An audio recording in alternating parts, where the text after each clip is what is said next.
Bienvenue dans cette truc du samedi. J'espère que vous allez bien.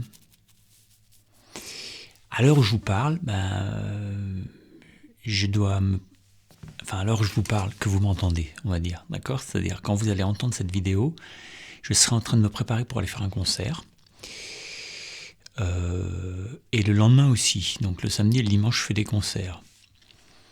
La chance, c'est que c'est 100% improvisé, donc du coup, j'ai pas besoin de me rappeler de choses. Ça, c'est cool. Donc je fais de plus en plus ça. Et après-demain, lundi, je pars pour le Canada. Donc pendant le Canada, je serai là, je vais regarder mes mails le soir. Ok. Donc, je serai là. Comme d'habitude, vous, ça vous fera aucune différence en fait. Je sais pas s'il y aura autant de vidéos, mais on verra bien. Et puis ce matin, je me suis écouté John Scofield. Je me suis écouté un album qui est une espèce de comment on peut appeler ça ? C'est pas un best-of, mais c'est que des ballades. Ça s'appelle Slow Sco. Et c'est un album que j'écoutais quand j'étais à l'armée en 92, tu vois. Et dessus, il y a quand même une atmosphère complètement dingue. Scofield, c'est étonnant, mais c'est un de mes guitaristes préférés. Et quand j'étais môme, j'ai tout de suite senti qu'il fallait pas que j'aille travailler Scofield. Parce que, précisément, j'étais trop proche. C'était trop proche de moi, de ma nature. Je parle pas de mon jeu, mais c'était trop proche de ma nature. Et du coup, quand il y a un artiste qui, quelque part, au fond, fait énormément écho sur le time feel, le time feel, quoi, la façon de se placer sur le temps, un peu toujours très laid back, et puis d'essayer d'être au-dessus du temps comme ça. J'ai tout de suite senti, quand j'étais jeune, je me suis dit, oulala, lui, j'avais l'impression que c'était mon oncle, quoi, tu vois. Donc j'ai jamais travaillé un seul plan de Scofield, parce que déjà quand je joue, je me dis, tiens, je vais sonner à Scofield, alors ça sonne un peu Scofield. Parce qu'en fait, je l'ai beaucoup dans l'oreille, et donc je me suis toujours préservé de pas apprendre, pas bosser des plans de Scofield. Je vois très bien ce qu'il fait. Hein. Il est malin, le gars. Hein. Avec Miles Davis, ça débourrait, mais c'était dingue. Je sais pas quelle année c'était, peut-être 88, 86, je me rappelle plus. Mais 84, 83. Mais il y a des lives où il fait des... c'est fabuleux ce qu'il fait. John Scofield, beaucoup de gens n'aiment pas parce que parfois il a un son un peu véreux, mais moi c'est ça que j'aime. C'est-à-dire, c'est pas Pat Metheny. Pat Metheny, c'est un autre immense musicien. Pour ceux qui aiment le jazz, mais où il se passe des choses, pas trop du vieux jazz, tu vois, où on peut vite en avoir marre si c'est pas notre culture.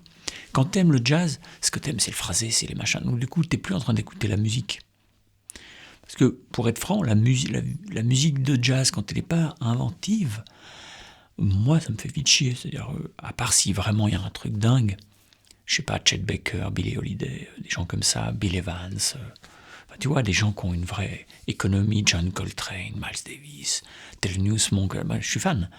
Mais dès que c'est du jazz, pour faire du jazz, je sais jouer sur les accords, alors pour moi, c'est pas très intéressant. Et Scofield, Metheny, Abercrombie, c'est des gens, ils ont amené le truc ailleurs quand même. Jim Hall, ils ont amené le truc ailleurs. Bon, je vous fais un petit peu de truc à la Scofield, ok ?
C'est un peu rude hein, de faire clic pour arrêter cette pédale, elle est pas très...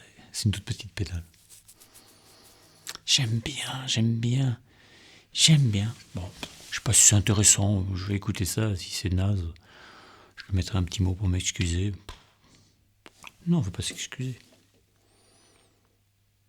Après tout, vous n'êtes pas obligé de venir. Bon, bah voilà, je vais essayer de vous faire une impro du samedi...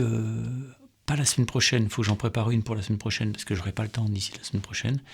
Mais peut-être que pour la deuxième semaine où je suis là-bas, je vous ferai, comme je vais être dans un chalet près d'un lac, tout ça avec mon Léon, je vous ferai peut-être une petite impro là-bas, une impro du samedi là-bas.